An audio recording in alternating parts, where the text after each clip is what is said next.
L'été 2012, la ville de Québec a été frappée par la plus grande éclosion de légionellose dans l'Amérique du Nord. Septembre de la même année, j'ai plongé dans le monde des bactéries. Depuis, j'étudie Legionella pneumophila, la cause de la légionellose, une pneumonie des fois mortelle. Legionella est une bactérie qui contamine les tours à refroidissement.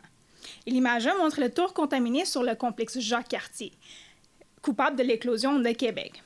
Bon, tout le monde sait que les bactéries sont trop petites pour qu'on puisse les voir à l'œil nu. Alors, comment détecter les Legionella dans nos tours?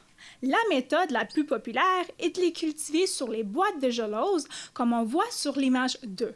Un échantillon d'eau contaminée par les Legionella forme sur cette gelose des tas de cellules visibles qu'on appelle des colonies. Le nombre de colonies est une réflexion directe des nombres de bactéries.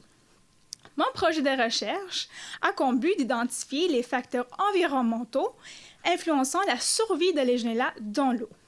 Donc, allons-y à l'image 3, où j'ai découvert que quand Legionella se trouve dans l'eau froide, le nombre de colonies produites diminue très rapidement, comparé à une température d'eau de 25 degrés.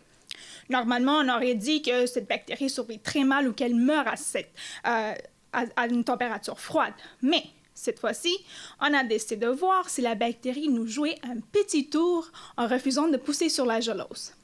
Ça m'amène à l'image 4, où on a utilisé deux molécules. L'une fluorescent en rouge, si la bactérie est morte, l'autre en vert, si elle est vivante.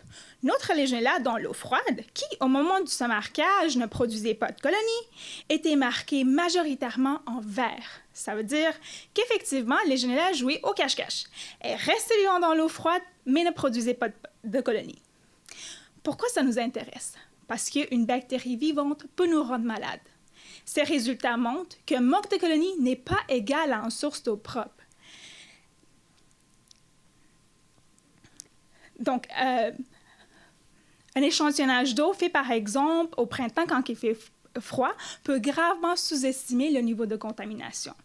Sur un plan pratique, suite à l'éclosion de 2012, le gouvernement de Québec a pris des mesures pour mieux gérer ces taux de refroidissement. Et récemment, il a posé un projet de loi qui inclut bien sûr la détection. Mes résultats auront un impact direct sur comment ces lois seront formées. Mais mon histoire de Legionella n'est pas encore finie. Présentement, je suis à la recherche des conditions qui redonnent à ces bactéries cachées la capacité de repousser sur la gelose pour qu'on puisse enfin les détecter. Ça va améliorer nos méthodes de détection et va garder nos eaux propres. Avec ça, je vous quitte à la chasse des bactéries cachées. Merci.